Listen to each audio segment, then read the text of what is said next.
जिसका हम सबको बेसब्री से इंतज़ार था। नीट 2025 कल हो चुका है। उसके बाद क्या हुआ?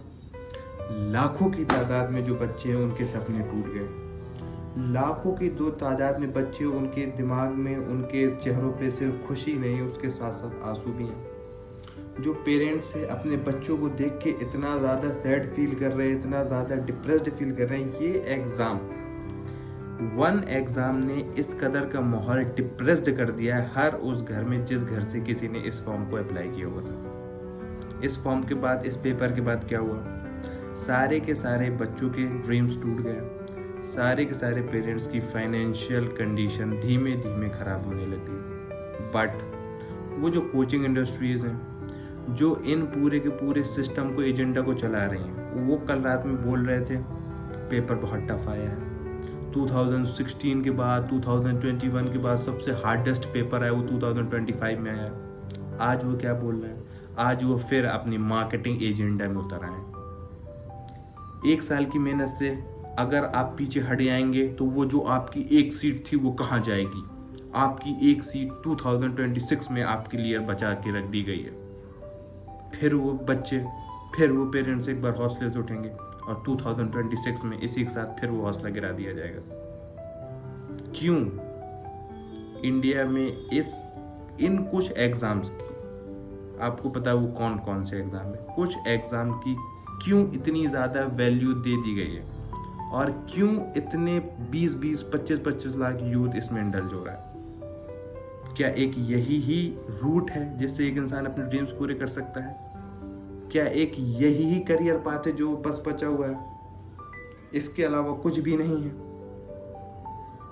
और मुझे ये नहीं समझ में आता, और 2024 का अगर आप डाटा देखें तो करीब 22 से 23 लाख फॉर्म डले थे।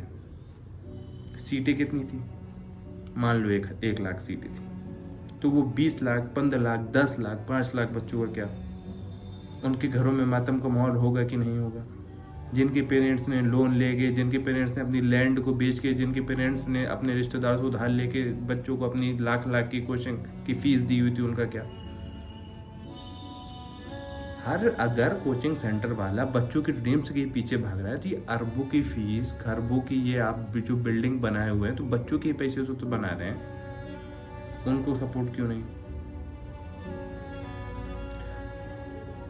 मैं सिर्फ इतना बोलना चाहता हूँ कि अगर आने वाले टाइम पे दोबारा अगर इंडिया को कोई लूटेगा, मार्क माय वर्ड्स, अगर आने वाले टाइम में इंडिया को कोई लूटेगा तो which is our education industry, not education system, education industry. Education में जो डाला जा रहा है, जो एजुकेशन में जो दिया जा रहा है एजुकेशन, वो 2-4 रुपए है, और जो एजुकेशन इंडस्ट्री से निकाला जा रहा है which is in millions, billions. कहाँ से आ रहा है वो पैसा? बच्चों की पॉकेट से। आप लोगों से सिर्फ और सिर्फ एक ही अपील रहेगी कि अपने घर वालों को इस टाइम पे संभालें, अपने आप को संभालें और एक जुनून के साथ अपने आप को बैठ के पेन कॉपी लेके समझें कि जिस रूट में आप, जिस वे में आप बढ़ रहे हैं वो क्या रूट आपके लिए सही है, आपके लिए वे सही है। अगर आपको लग रहा है सही है तो उसमें अपना सबसे ज़्यादा जो डेडिकेशन है और जब से ज़्यादा जो आपकी डिसिप्लिन उसको मेंटेन करें, उसके बाद ही किसी चीज़ में आगे फर्दर प्रोसीड करें, वरना अपने रूट को चेंज करने का इससे बेटर अपॉर्चुनिटी, इससे बेटर टाइम नहीं हो सकता। तो अपना और अपने फैमिली वालों का ख्याल रखें।